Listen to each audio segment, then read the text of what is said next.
নমস্কার বন্ধুরা, সাথী কিচেনের আবারও এক দুর্দান্ত লোভনীয় রেসিপিতে আপনাদের সকলকে স্বাগত জানাই।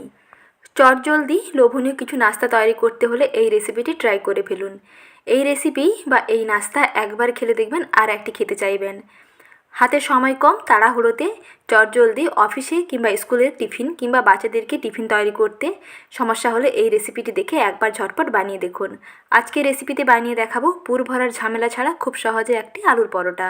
এইভাবে আলুর পরোটা বানালে একটি খেলে দেখবেন আর একটি খেতে চাইবেন। আর এই আলুর পরোটা খেতে আর কিছুই লাগবে না, একটু টমেটো কেচাপের সঙ্গে সার্ভ করলেই দুর্দান্ত লাগবে। আসুন সহজ রেসিপিটি দেখে নিন। প্রথমে ময়দা মেখে নিচ্ছি। এখানে ময়দার বদলে আপনারা আটা দিয়েও বানাতে পারেন। মেজারিং কাপে 2 কাপ ময়দা নিয়ে নিলাম আর দিচ্ছি হাফ চা চামচ লবণ, তারপরে দিচ্ছি হাফ চা চামচ কালো জিরে আর দেব 1 টেবিল স্পুন সাদা তেল। সমস্ত কিছুকে ভালো করে মিশিয়ে নেব। প্রথমে শুকনো উপকরণগুলোকে একটু হাত দিয়ে ভালো করে মেখে নিয়ে তারপরে তেলটা অ্যাড করছি। তেল দিয়ে খুব ভালো করে ময়াম দিয়ে নিতে হবে। এই তেলটাকে ময়দার সঙ্গে খুব ভালো করে মেশাতে হবে। এই রকম হাত দিয়ে দোলে দোলে খুব সুন্দর করে ময়দার সঙ্গে মিশিয়ে নেবেন, তাহলে এই যে রুটিটা খেতে দুর্দান্ত লাগবে। এখন অল্প অল্প নর্মাল জল দিয়ে মেখে নিচ্ছি। সাধারণত আমরা যেমন রুটি পরোটার জন্য ডো তৈরি করি তেমনি করে ডোটা বানাতে হবে। ডো একেবারে শক্ত হবে না, আবার একেবারে নরমও হবে না, এর মাঝামাঝি একটা ডো তৈরি করতে হবে। সাধারণত বন্ধুরা যেমন আমরা রুটি পরোটার জন্য ডোটা তৈরি করি ঠিক তেমনি করে আটার খামিটা মাখতে হবে।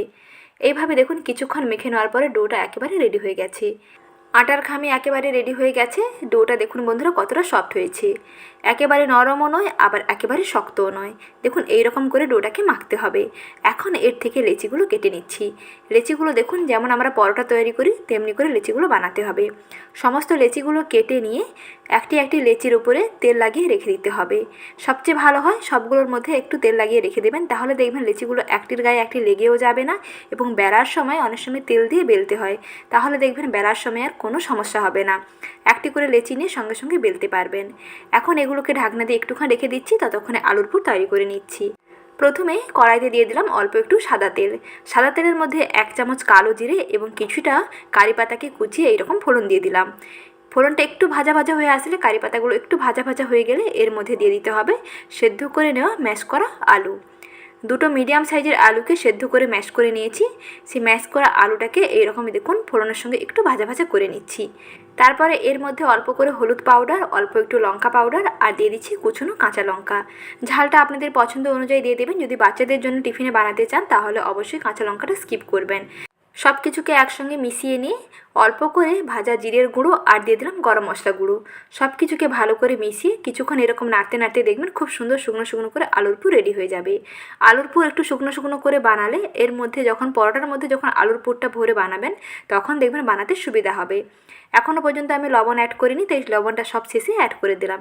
একটি চা চামচের প্রায় 3 ভাগের 1 ভাগ লবণ দিয়ে দিলাম। সব কিছুকে ভালো করে মিশিয়ে নিলাম। মিশিয়ে দেখুন কি সুন্দর আলুর পুর রেডি হয়ে গেছে। কড়াই থেকে মিশ্রণটা সম্পূর্ণ ছেড়ে আসছে, অতএব আলুর পুর একেবারে রেডি। এই পুর একটি পাত্রে নামিয়ে একটুখানির জন্য ঠান্ডা করে নিচ্ছি। আর সেদিকে লেচিগুলো তৈরি করে রেখেছি, এখন শুধু পরোটা বেলে নেওয়ার পালা।